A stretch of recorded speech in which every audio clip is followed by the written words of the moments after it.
Oh, and welcome to Coffee with Coach Allan.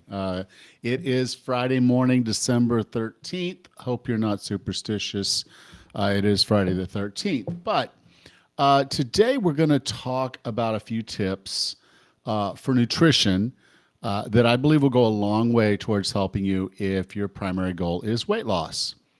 So, the first one I want to talk about, the first tip that we're going to talk about today is planning.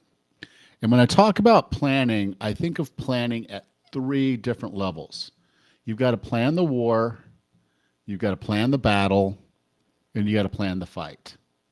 Okay, so the war is the shopping. So if you put together a good solid shopping list and you're buying good food so that you have good food in your house, that's going to help a lot. Okay, so plan the war. What's your shopping trip going to look like? What are you going to buy? What are you not going to buy?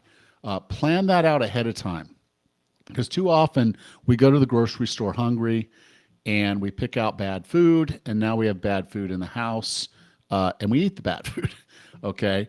And not that I'm going to get into this bad food, good food stuff, but if you've got cookies and cakes and candies and all kinds of stuff at your house, you're going to eat it. Most of us will anyway. So if you go on your shopping trip, you're buying good, healthy food, real food. I've talked about that earlier this week, I guess. But real food, buy real food. Okay, that's the war. Plan the war. Having a shopping list will help you do that. Okay, plan the battle. The battle is about food prep, particularly batch cooking. I love batch cooking as a tool for weight loss because it makes it very simple for you to have healthy meals already prepared, easy. They're already in your freezer, they're already in your refrigerator. When you get home and you're tired, you don't have to think, you just do. You warm them up and you've got your meal. So, doing some batch cooking on the weekends, doing some batch cooking when you have time, can definitely make it easier for you to stay on track. For me, my batch cooking would look like wake up in the morning, maybe get the crock pot going slow, cook something there, maybe get a chili or something going on the stove, and then go through and grill a bunch of meat. Get that all organized, put away, cut up some of the produce that I know I'm going to need for at least for the first part of the week, and then decide how much of this needs to go in the refrigerator, how much needs to go in the freezer. Get it all organized so you kind of know what your week is. You've got your plan. So we've planned our shopping to win the war. We've planned our cooking, food prep to win the battle, and now the fight. Okay.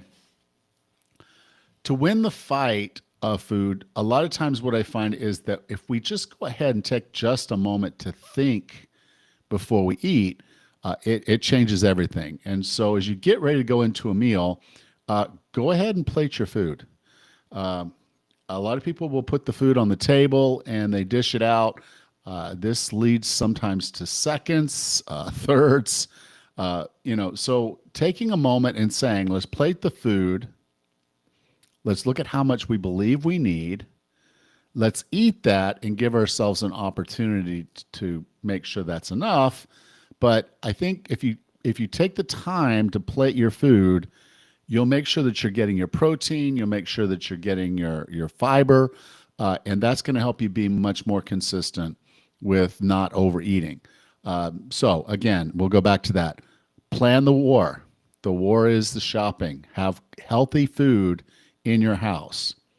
Plan the battle. That is, do some food prep, get yourself organized, get the food ready and easy, make it as easy as possible so that you can move forward and eat healthy food.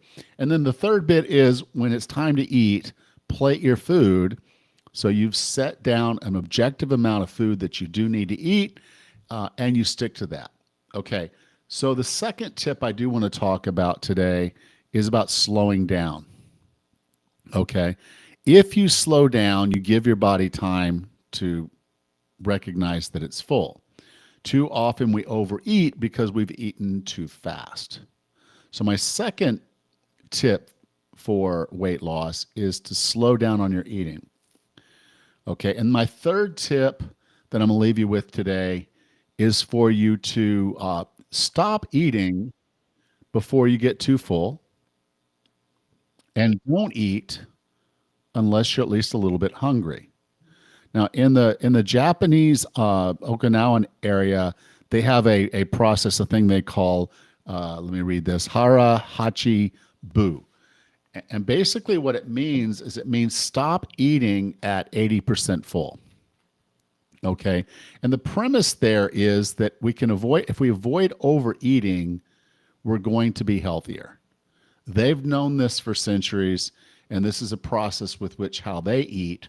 It's one of the reasons that we believe that they're in the blue zones, which is Dr. Bruckner's book, The Blue Zones, where people are living longer.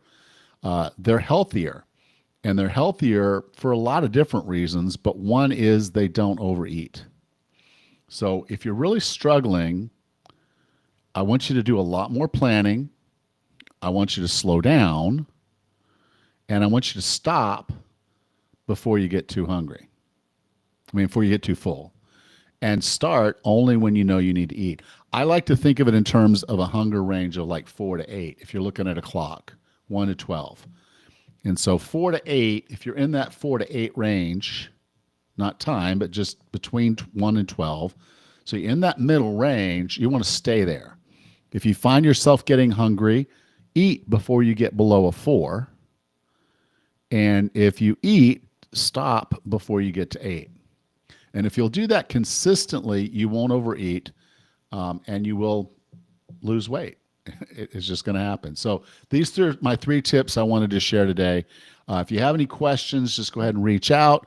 Otherwise, I hope you have a great weekend, and I will talk to you soon.